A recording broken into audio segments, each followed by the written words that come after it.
Um, Patton asked me to talk about how I make the work of building equity sustainable.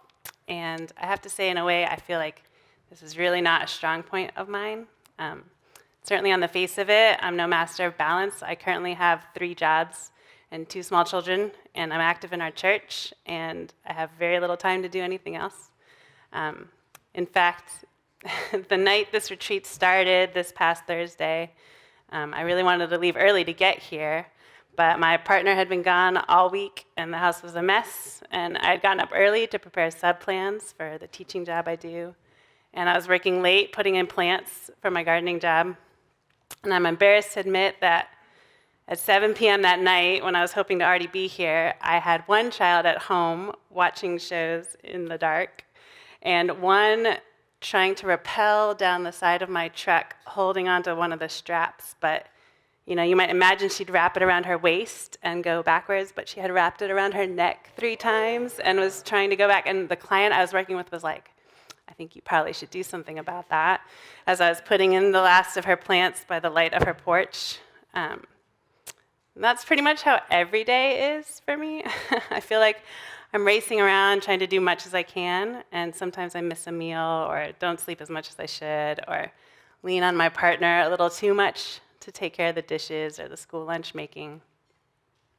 But I think I do have something to share, because some nights Nick will come home and he has this joke where he says, "Have you ever just felt bone tired?" And I'm like, "No," and we kind of laugh. I guess it's like a married couple thing, one of those things you just say, and it's a joke between the two of you. But I don't actually feel bone tired at the end of every day. I do a lot, but I don't feel exhausted. I feel invigorated, and I feel like I've run a race each day, but I'm emotionally ready for more. So I should back up a bit and explain what I do. I had worked in teaching and coaching for about 10 years when we decided to start a family. And when the kids were born, I had this idea of them running outside in nature. So we actually moved to the suburbs outside of San Antonio. And I had a lot of time there to think about what I wanted to do with myself once they started school. And I realized that what I loved to do is working outside, especially creating beautiful places for wildlife that also benefited wildlife. And that experience also taught me it's very isolating out there in the suburbs. So we had been attending San Antonio Mennonite Church off and on before they were born. And when John, the pastor, asked me to redo the front portion of the church, the yard in the front, I was really excited to sort of put my new skills into practice. And that set off a cascade of events. The area I was gardening grew, and people at the church got really excited about it and started to ask me to do their own yards. So I started a gardening business. And we got more and more involved in the church. Our church has a strong mission around helping refugee families, and that really resonated with me and Nick as children and grandchildren of immigrants. And I realized that if we were going to be a part of that community, and I wanted my children to be a part of that community, then we should live there by the church. So we moved, and we were incredibly blessed to be offered a place to live at a house that's owned by the church, where refugee families coming through San Antonio can stay while they're en route to their future destination. So a lot of times they're dropped off at the bus station, they have nowhere to go, and then the next morning they have a bus out. So it provides a place for them for the night, or sometimes a few nights. Meanwhile, my business was growing so much I couldn't do everything on my own, and so with our connections to the church, it became a natural choice to hire some of the families that ended up staying with us long term. So I feel really privileged as part of the business to be able to provide meaningful, tangible work and a living wage for refugees. Because we were downtown, I've been able to start teaching again on a part-time basis when Abby, a high school principal, asked me to help with a teacher who was struggling. And so those are the 3 things that I do. Oh no, there's one more. Those were 2. Because I was already getting to know some of our families well through my business, I started to work with John at an organization he has founded to support trauma healing through a farm-based program on a ranch south of town. Families live out at the ranch, and we're just getting started growing produce and cut flowers and raising chickens and goats, and so they participate in that and sort of do this microloans business. And he has this amazing vision to have a downtown storefront selling the things produced by the families. So those are the 3 jobs. And none of them do I feel like I'm always moving forward in a straight line. Sometimes I feel like we'll never achieve even a piece of what we hope to achieve, what we hope the world will look like. They all take a lot of time and effort. But for me, I found that as a result of moving purposefully to be an active member of a community, of opening up to others, of choosing to always say yes, to give, to think first of how I can be helpful, I have also been given a gift of grace, of love, of human connection. I'm not exactly sure how to describe it, so I'm going to give you some examples. Like the other day, I took the families to the grocery store for the weekly shopping, and my kids, who used to be super attached to me, just disappeared into a cart driven by one of the adults staying with us. And 30 minutes later, I spied them down an aisle. They were laughing and playing games with him, and they were trying to grab things off the shelf, and he was like directing the cart close and then veering away, and they were just having a great time. Or there was a day I stayed out at the ranch, and all the kids, I think there's like 10 or there were 12 at that time, were packed into my tiny trailer where we stay when we're living out there. And we just spent hours chatting about the foods that I had brought them for dinner, and they were all trying different things, and we were just talking into the night. And sometimes my kids run off into the field when we're there with the other kids and laughing and yelling at the top of their lungs things in Spanish, which only about a year ago they were unable to speak and afraid to be spoken to in. Or there's a time we invited home a refugee family that had nowhere to go and were stuck at the downtown shelter. And the second day they were with us, after buying a tiny amount of food, they set up this like proper feast for us in their little casita where they were, and insisted on serving us at the table all laid out with like all the dishes and bowls and all the implements, and the food was unbelievably delicious. These are the moments that happen when we are good neighbors. They are treasures that I can wrap up and keep close to my heart. These are the treasures that we get when we decide to build community and foster relationships with everyone we can, and that's what keeps me motivated every day. And on this past Thursday night, when I did get home, Javi actually wasn't sitting in the dark watching TV, thankfully. When I finally got home and I was covered in dirt and dust and physically exhausted, he was downstairs, sitting at a table filled with about 20 people, refugee families, church families, kids, older couples who were staying at the church to volunteer. And when I came in, someone put a bowl of chili in my hand and showed me to a seat and asked if I'd been drinking enough water that day. And someone else asked about how everything went, and they made sure my kids had dinner, and we all got lots of hugs. And it was a gift.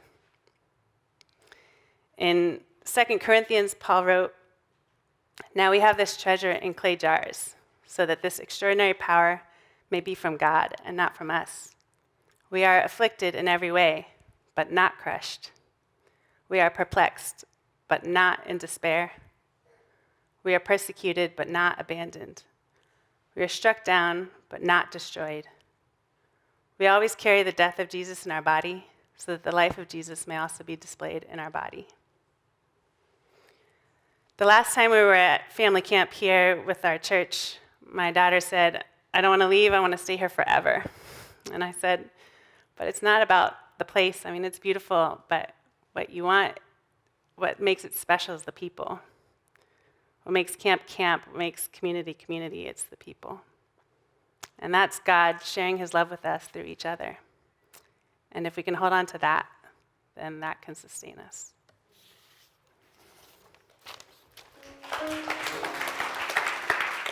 I'm not necessarily answering the question. Actually, in reality, it's because I got the wrong question, and I came over here and I told him, like, this is what I'm going to talk about, right? He's all like, that's not the question. But either way, it's close enough. But first of all, I do want to ask everybody, and I want to challenge everybody, asking the question, what is inequity, and what does it look like? When you look at your community, what kind of inequity do you see? Let me begin a little bit, talking about myself. And I grew up in the west side of San Antonio. My mother, which came from Mexico after marrying my father, had a 6th grade education. And she cleaned homes for a living, mostly on the north side of San Antonio. My father, even though he was born in Texas, grew up with a family of migrant workers. So they moved from place to place. He was lucky enough to get an education, but it was only up to the 5th grade. He finally did get to find a steady job refurbishing furniture at a big company. And by the time he actually retired, he was earning a whopping $7 and change cents an hour. You know, I grew up with friends in school. Some of them maybe started doing drugs, got pregnant, went to prison, dropped out. Unfortunately, that might have been more normal than it should have been. I was lucky enough to become a college graduate. And it's not necessarily because I had the people to guide me, but fortunately, I did, I guess, receive that opportunity to finally graduate. And, you know, there was some barriers, you know.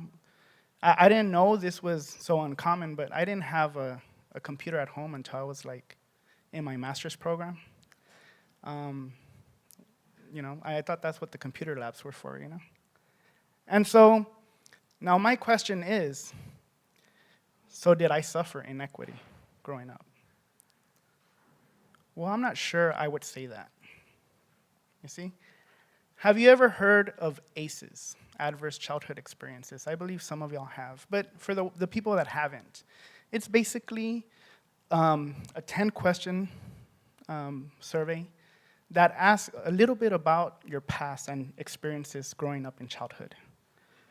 And it asks, you know, if you've received, you know, some kind of stressors in your life that got to a point where it's toxic and got to a point where it would affect and actually could be ingrained into your even genes and future generations.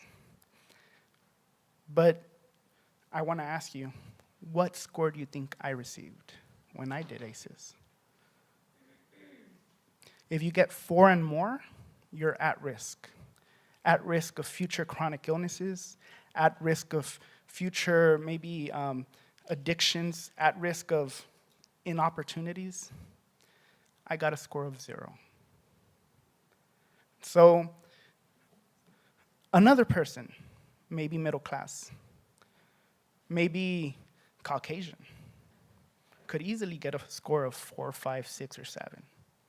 Maybe their mother suffering from chronic depression, father suffering from alcoholism, them witnessing domestic violence growing up, or maybe even though they had the things materially in their life, they were feeling forgotten and unloved.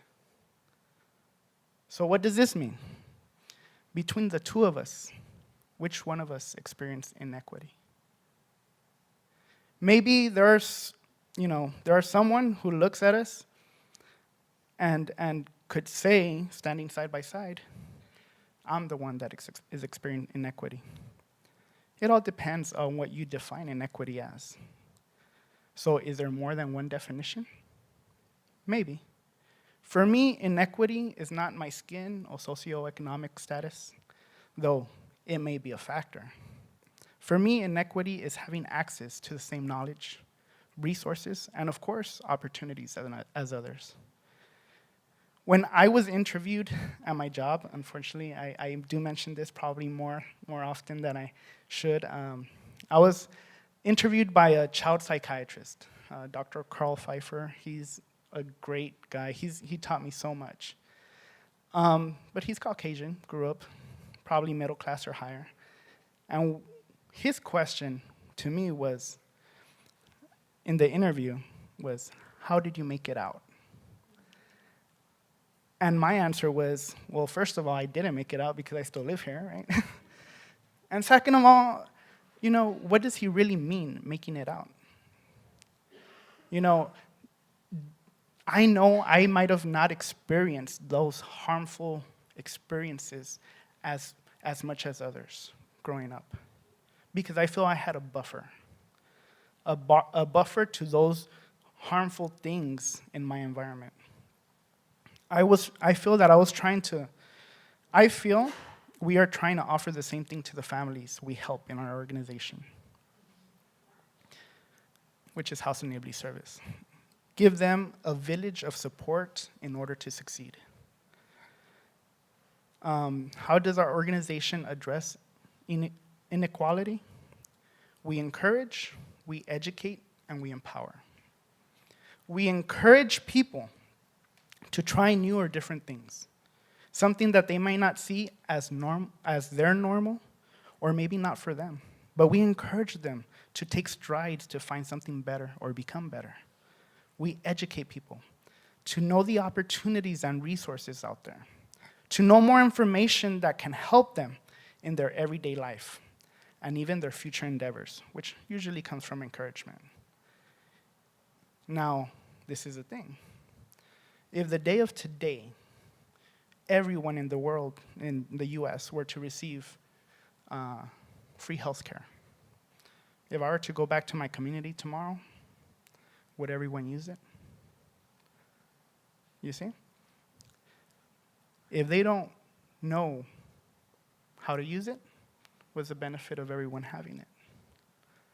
You see, we empower them to know how to use the knowledge and resources that's given to them, to become more self-sufficient, to know how to move forward, but if needed, can come back and seek help if they run across a barrier. Now, let me tell you something. When I was in my master's program, I lost my father to chronic illnesses of diabetes, high blood pressure, and I think at 18. When I was 26 in my master's program, my mother passed away after battling cancer for 7 years. I went to the counseling services at my university, being in my master's program. And because of my experience with the receptionist, I did not get the help I needed. You see, I wish I had that support. I wish I had that help, that extra push, or that person that would say, no, go back. Don't worry about them. But yes, some of us do fall, even me. I had the knowledge, I had the resource, but I hit a roadblock. I needed that extra support that can finally so I could finally get the help I needed, to finally reach my goal of being okay. That's many of our families. They may have the desire, they may even have the resource information, but because of a roadblock or two, they can't cross that finish line. What is inequity for me? Not having the same opportunity to cross that finish line. I feel that the H.E. Butt Foundation is doing the same work. But instead of people, it's organizations. They are helping organizations cross that finish line. I know it's anonymous, the last survey that they sent about the cohort, but I'm not sure what I said. I stated that the one thing that I did not like about the capacity cohort was that it was gonna end.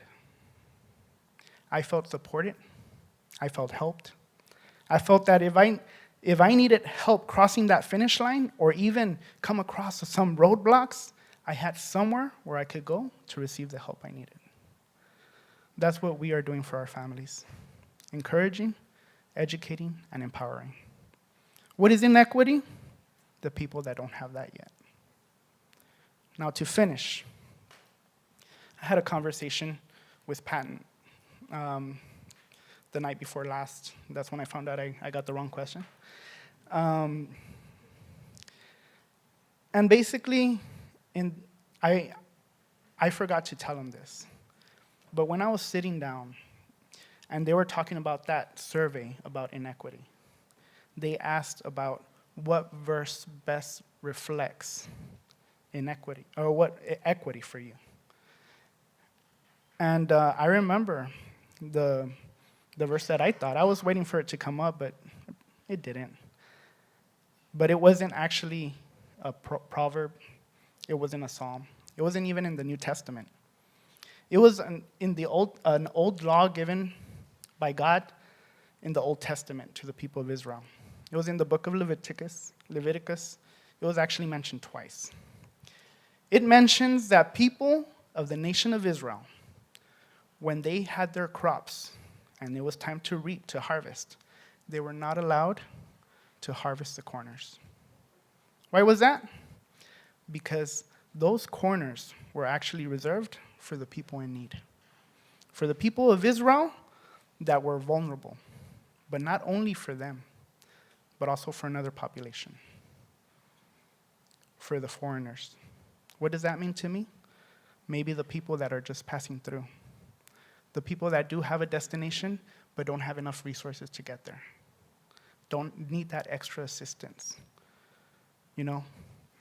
So for me, those who maybe have that destination, but need that extra support on their way there. Now, I'm aware that my definition of inequity or inequality may be different and maybe even wrong. But I think it's a good question to ask, just so we know who we are helping, what we are addressing, and if we are addressing the right thing and the right people. But I do feel I know the answer. And the answer begins in places like this.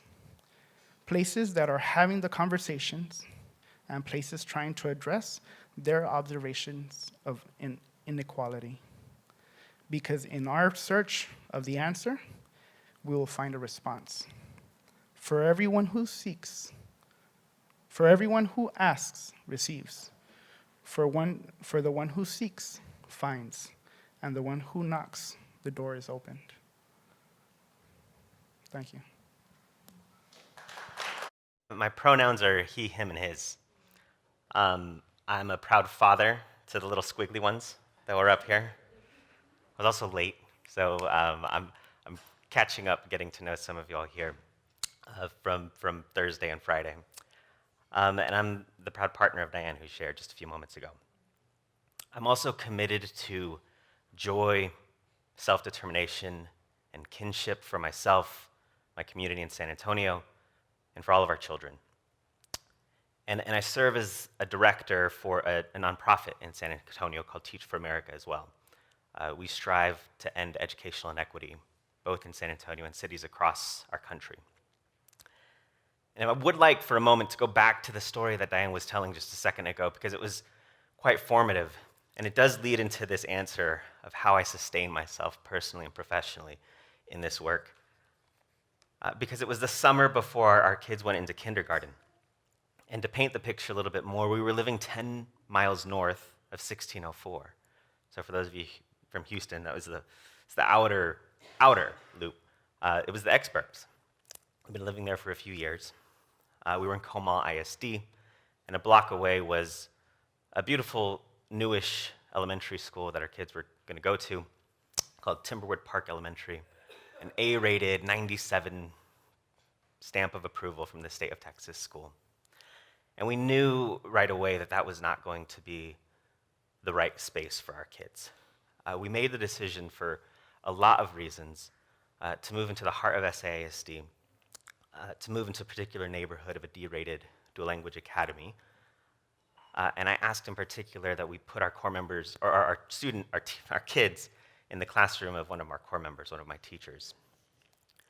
And we did that out of a profound belief in the leadership of San Antonio ISD, a profound belief in the school leader, the principal of this particular campus. And we knew that this was a place and a home that would affirm the multitude of identities of our kiddos. One of our kiddos is gender nonconforming.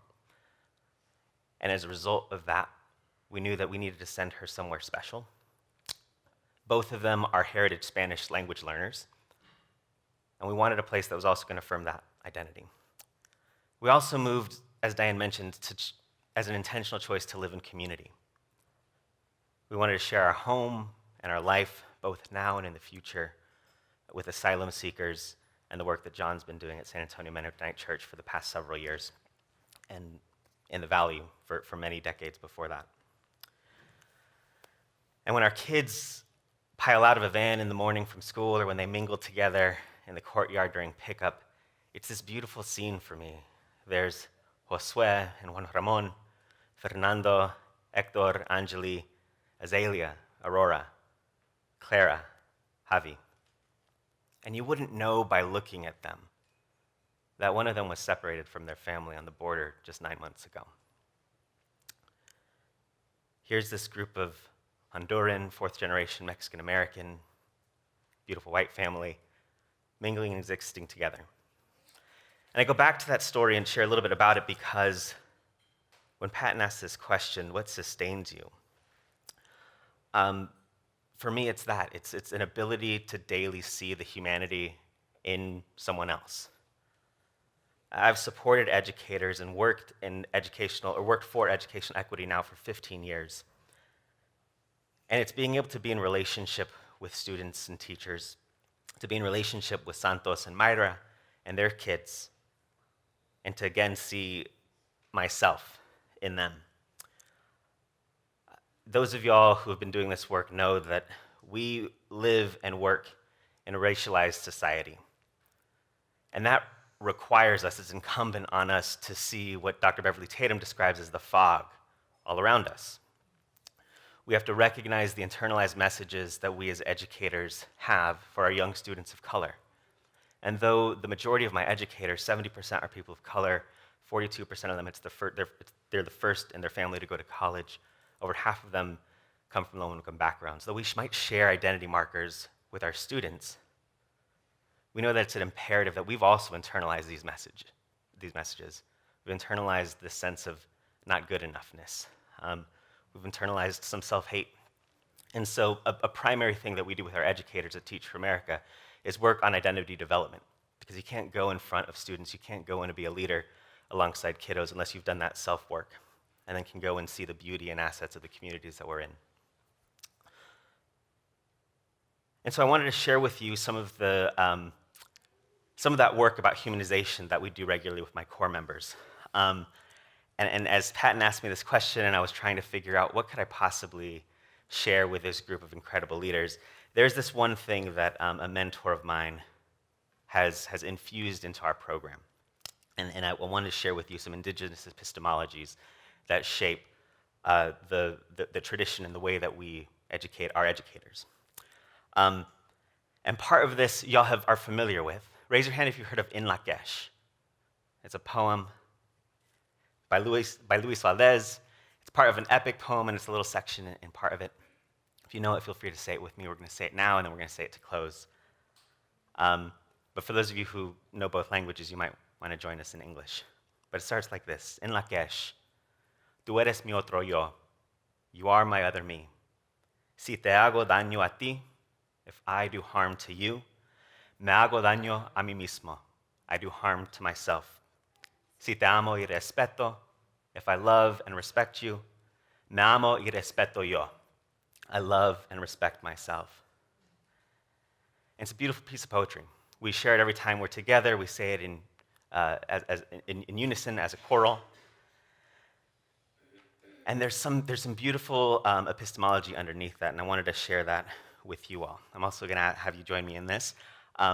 What is now modern-day Mexico, most of y'all know, used to be the home of the Aztecs, a beautiful civilization that was far superior, in fact, to the ones that the Europeans had seen when they came and finally visited this continent. And it has been distorted to be downplayed, to be seen as less than and more less advanced. And so they talk about these deities on the Aztec and Mayan calendar. And they weren't deities at all.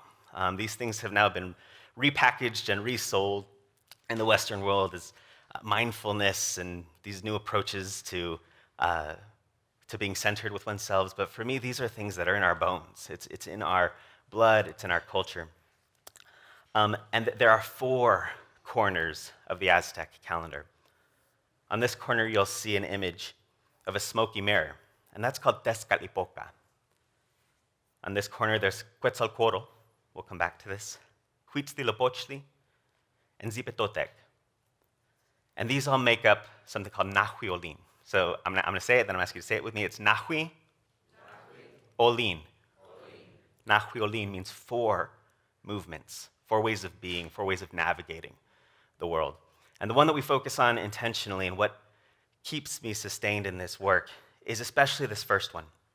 Tetska lipoka. Say tetska. Lipoka. Tetska lipoka is this beautiful image of a smoky mirror. It's the best that they can do to translate it now. That's in Nahuatl, which is the Aztec language. And what it really focuses on is self-reflection. You're in this smog, you're in this like foggy bathroom picture, and you're trying to shave, you're trying to see yourself, and so you have to like really work to wipe that mirror clean, right, so you can see yourself. And this is where In Lakesh comes from. You are my other me.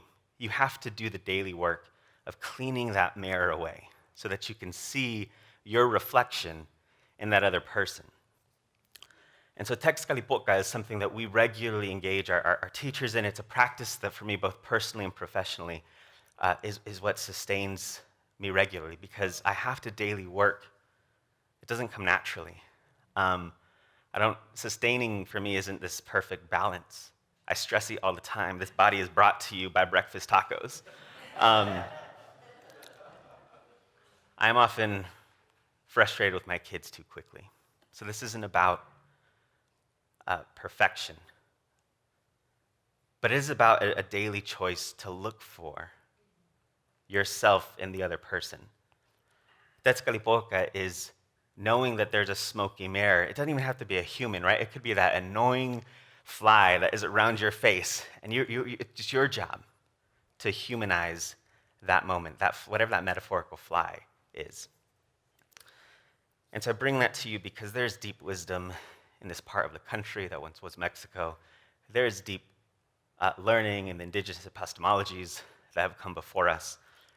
And the most important thing I wanted to share is there's sustenance in bean and cheese, but there's also sustenance in Lakesh. And so for those of you who have it quick enough on the uptake, I'm going to close with this. In Lakesh, tú eres mi otro yo.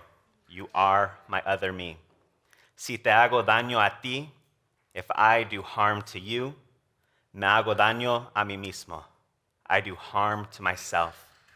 Si te amo y respeto, if I love and respect you, me amo y respeto yo. I love and respect myself. Thanks, y'all. So I learned the importance of that question, Patton. In 2010, I was working for an institution who's at the core of their mission was to love the poor, to feed the hungry, to visit the sick, to care for the widow, to go to the prisons, to clothe those who were naked. And at that time, I was like in my late 20s, I took it really seriously. And also being an African-American woman who all of her life felt she had to be better than the best in order to be. I took it really seriously, and I didn't have a lot of healthy models really close to me of what it looked like to do it in a healthy way.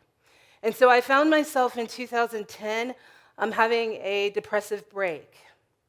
And in the midst of that season, I met 2 individuals in Houston, Texas, who invited me to Houston to be loved on. They just said, "Come, let us love on you." And while they were loving on me, they showed me glimpses of something they called the Love Revolution in downtown Houston and part of St. John's United Methodist Church. And I knew that if there was any possibility in me staying in that particular profession, that I was going to need to join the Love Revolution happening in Houston, Texas. And I was afforded the opportunity to go and work with a woman named Juanita Rasmus, who had a vision of doing an art therapy program with men and women living on the streets of Houston. It was a therapeutic art program, but also an economic empowerment program. And I went, and it was life, but I brought all of those unhealthy patterns with me, even though my mentor and friend Juanita would constantly ask me, "What are you doing to sustain yourself? What about self-care? How are you taking care of yourself?" And I would give the quick answer, and then I would keep just kind of like going, like the Energizer Bunny. Well, in 2013, Cleve, my husband and I, we experienced a loss, a deep loss that made me pause. This Energizer bunny had to stop. And I had to reimagine what life could look like, not with me surviving in this work, but with me thriving, because I believed that I was to have life and that I was to thrive as I was doing this work of love. And so I did. I stopped, and I began to ask the question, what do I need in order to keep sustaining myself in doing this work? What does life need to look like? And I said, I want to get a studio downtown Houston and start making some art and selling art. I want to do a totally different profession. And in that profession, I want to tap into the ways that life is being made better for Black and brown people here in my city. And I want to do it through the arts. And I want to do it creatively through imagination. And so now I'm a full-time artist. I've been doing it 5 years. And I am the owner of a small business called Law Art Studio. And part of my studio practice is partnering with organizations and institutions that are really trying to make this world a better place for everyone. And in the words of my favorite writer, James Baldwin, in his essay, The Creative Process, he talks about the importance of making this world a human dwelling place. And so in my discernment as an artist, what projects I will participate in, what institutions I will align myself with and organizations, I'm always asking that question. What is that work that's making this world a more human dwelling place that they are doing? And I make my choices based on that. And in the process of working with them, I have incorporated some real sustainable practices in my life so that I can do that work. And I'd like to share a couple with you today. One is for sure my community. When we experienced that loss in 2013, I knew in the dark hour when I was by myself and alone, the only way I was going to be able to make it through that loss was love. And I was determined to look for it. I knew love was the only thing that could sustain me. And y'all, it did. It showed up. And it showed up mostly through my community and our people. Cleve and I are surrounded by some really good people in Houston who help us think imaginatively about a world where Black and brown lives matter. People who care about the fact that you can barely dress yourself, and so they're going to make sure you have food, right?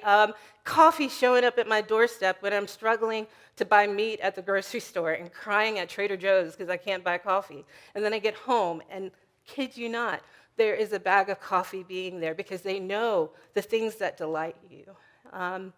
That kind of love, that kind of community, that sustains me in the work. People who care about our basic needs, but also care about the things that bring us joy in life. Another thing that sustains me is my art practice itself. I work and I sell art and create art, but I also am really intentional every morning about setting aside time to sit with the poets. I love poetry. And then I do my own kind of practice, and I make work that no one will ever possibly see, and it's not for anyone other than for my own joy of creating and tapping in to that deep well of creativity that is within us all. And so my art practice does. And then it teaches me, too, through my practice, of how to release control over things that I really want to have control over. It helps me to follow my curiosity, which is really important in the work that we do for equity. And it also helps me to see differently, to be surprised, to also move with intention. And so my art practice is an important part of what sustains me in this work. Another thing that sustains me is remembering that this work was being done way before I even came on this earth, and it will be being done when I leave. And so I read and engage the work of artists who have come before me, who were dedicated to justice and equity work. I love Baldwin and Audre Lorde and Alice Walker and Toni Morrison. I love Ed Clark, and I'm naming these people because these are folks that often are on the margins and are not named and uplifted, but some of my favorite abstract and abstract artists, I study the Black abstract artists to remember that there is 4 generations of Black abstraction that has been in this world and speaking to the humanity of what it means to be human, right? And that's important work for me. And so I love Ed Clark and Sam Gilliam and Lorna Simpson and all of these people who are doing and have done the work remind me that it is possible. And they teach me of how to do it and how to navigate in the world and spark my imagination in ways that helps me be a better neighbor in my city and community in Houston.